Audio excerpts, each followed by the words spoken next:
Barasat United ক্লাবের কালীপুজোয় উত্তেজনা। United ক্লাবে দর্শনার্থী ঢোকানো নিয়ে পুলিশের সঙ্গে বচসা। কোনো নির্দেশিকা ছাড়াই দর্শনার্থীদের ঢুকতে দিচ্ছে না পুলিশ বলে অভিযোগ ক্লাব সদস্যদের। প্রতিবাদে মণ্ডপের আলো নিভিয়ে বিক্ষোভ দেখান ক্লাব সদস্যরা। ঘটনাস্থলে পুলিশের সঙ্গে বচসা শুরু হয়ে যায় ক্লাব কর্তৃপক্ষের। আটক করা হয় বেশ কয়েকজন পুজো উদ্যোক্তাকে। অভিযোগ অস্বীকার করেছে পুলিশ। যানজট এড়াতে এবং শহরকে সচল রাখতে সব ক্লাবের সঙ্গে কথা বলেই রুট ঠিক করা হয়েছিল বলে পুলিশের দাবি। পুজো উদ্যোক্তাদের কয়েকজন মত্ত অবস্থায় ছিলেন, তাই আটক করা হয়েছে বলে পুলিশের তরফে দাবি করা হয়।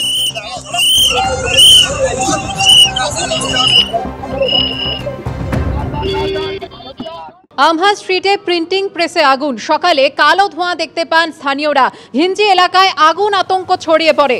ঘটনাস্থলে দমকলের 4টি ইঞ্জিন। আমহা স্ট্রিটে 106/3 দোতলা প্রেস বিল্ডিংয়ে আগুন লেগে যায়। সামনে রয়েছে সারিবদ্ধ দোকান। প্রিন্টিং প্রেসের আগুন সেই সামনের দোকানেও কিন্তু ছড়িয়ে পড়ে। আশেপাশের দোকান ক্ষতিগ্রস্ত হয়েছে এই অগ্নিকাণ্ডে। ভেতরে দাহ্য মজুদ থাকায় আগুন দ্রুত ছড়িয়ে পড়ে।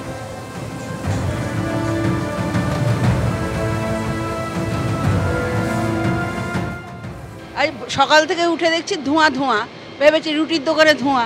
এবারে কিছুক্ষণ বাদে আমি বাইরে গিয়ে দেখি পুরো ধোঁয়া, ভারী ঘরের ভিতরে ধোঁয়ায় শ্বাস নেওয়া যাচ্ছে না। নিজেরাই বেরিয়ে আসলেন না? তারপরে না, সবাই মানা করছে নিচে আসবে না, কিন্তু আমরা থাকতে পারলাম না বলে তখন বেরিয়ে আসলাম। আগুনের পরিস্থিতি সম্পূর্ণ নিয়ন্ত্রণে। কটা ইঞ্জিন কাজ করলো? 5টা ইঞ্জিন। আগুন সম্পূর্ণ নিয়ন্ত্রণে, মানুষ পুরোপুরি নিরাপদ।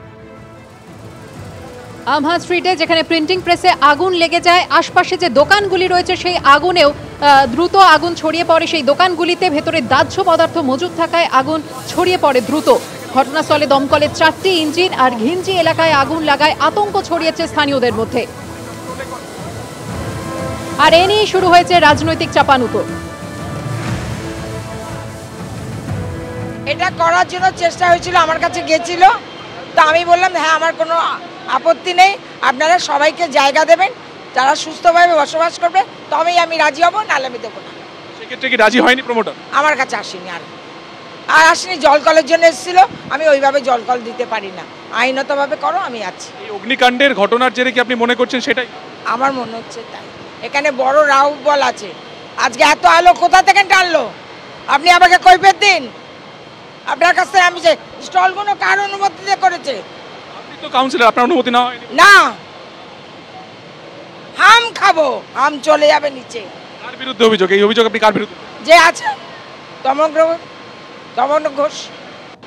উনি কি বললেন, আমি রাজনীতির রঙের কথা বলবো না, আমরা সকাল থেকে উদ্ধার কার্য করছি, পাড়ার ছেলে হিসেবে আমরা সেটাই করব। হ্যাঁ, আমাদের পাড়া সকলের দায়িত্ব তো আমাদের, কে নেবে? আমাদের নিতে হবে তো, আমাদের পাড়ার লোকেদের দায়িত্ব।